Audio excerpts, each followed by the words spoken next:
remember the year 1999. The Spice Girls were on the radio. Everyone was obsessed with the Matrix, and the world was about to end. Or so we thought. This wasn't about an asteroid or an alien invasion.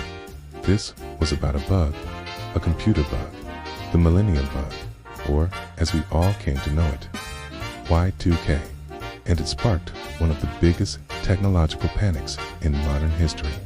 So, what exactly was the Y2K bug? It all started decades earlier, in the early days of computing. Back then, computer memory was incredibly expensive and limited. To save space, programmers decided to represent years with just 2 digits instead of 4. So, 1997 became just 97. It was a clever shortcut that worked perfectly and for the 20th century. But what would happen when the clock ticked over from December 31st, 1999 to January 1st, 2000? In the computer's mind, the year wouldn't be 2000. It would be, oh, and that's where the chaos was predicted to begin. Think about it. Computers seeing oh might interpret it as the year 1900. Suddenly, a person born in 1925 could be calculated as being minus 25 years old.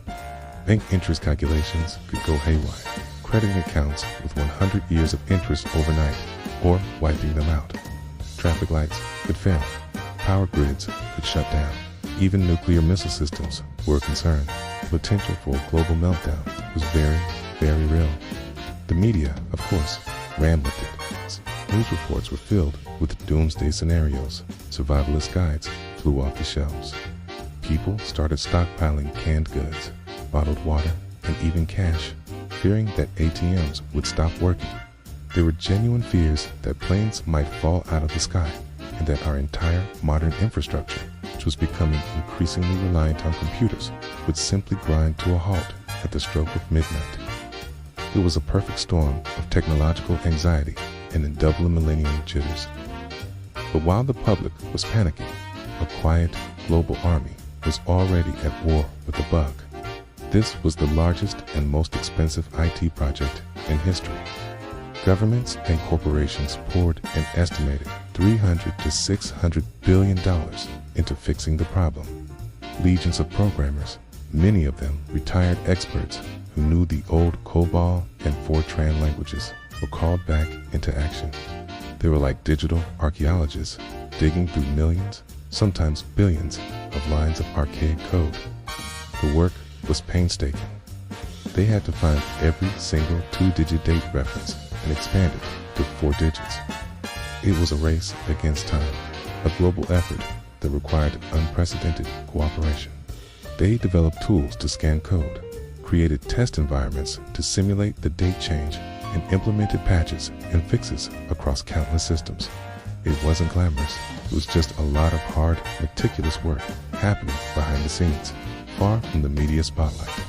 From banking systems to airline reservation software, from hospital equipment to government databases, everything was being checked, double-checked, and triple-checked.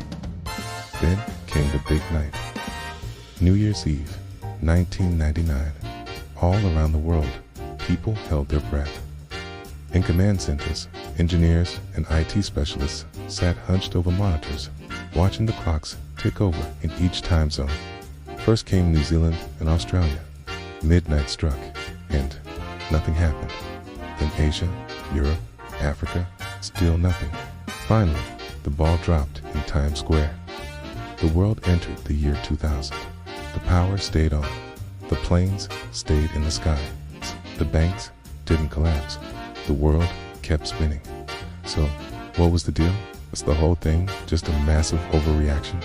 A big hoax to make IT consultants rich? The answer is a definitive no.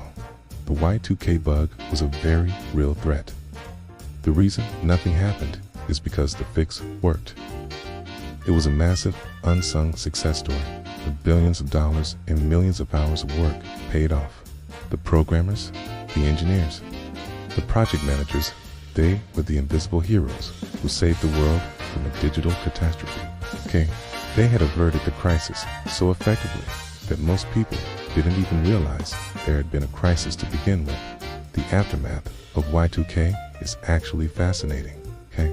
For one, it forced a massive worldwide upgrade of outdated computer systems. Companies and governments were compelled to audit their technology, creating inventories and junking ancient hardware and software. This cleanup laid a much more robust foundation for the internet. Boom, that followed in the early 2000s. We basically got a global tech refresh, courtesy of the bug. It also taught us a huge lesson about managing large-scale technological risks and the importance of international cooperation. Today, the Y2K panic feels like a distant, almost quaint memory from a different era. It serves as a powerful reminder of our dependence on the complex, often invisible, digital infrastructure that runs our world, and a testament to the quiet, brilliant people who keep it all working. It wasn't the end of the world. It was a wake-up call and a challenge that humanity, for once, met and conquered. Thanks so much for watching. If you found this trip down memory lane interesting, be sure to hit that like button and subscribe for more deep dives into the stories that shaped our modern world. See you in the next one.